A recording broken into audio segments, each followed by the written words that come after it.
Құрметті достар, сіздерді мемлекеттік мереке Қазақстан Республикасының Конституция күнімен шын жүректен кітапхананың атынан құттықтаймыз. 1995 жылы бүкіл халықтық референдумда Конституцияның қабылдануы барлық қазақстандықтар үшін ерекше оқиға болды. Конституция халықтың бірлігін, қоғамдық және рухани келісімін нығайтып, егемендік пен саяси тұрақтылықтың келпіне айналды.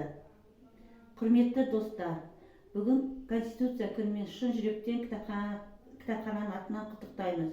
Отбасыларыңызға амандық, дендеріңізге саулық, жұмыстарыңызға жемісті тілеймін.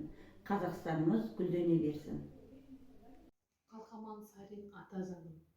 Ата заңымның анасы болған дәстүрім, ата салтында ғажайып құрып жақсырым, ата бабамның ағытау алтын бесігі, ата мекенім, Алладан соңғы бастығым. Шариатымды, ариатымды шан басып, шаңырақ қалды, шежіре сырнан шал қашып, шала білетін ұлтымның ұлық тарихын, шалағайлар жүр ата дәстүрден алшасып. Қасиет қалмай, береке болмай ісімде, қас дұшпан келіп, қасықтап қанымды ішуде, Қасым хандардың қасқа жолынан адасып, қасқырдай болып, ұлидау үрей ішімде.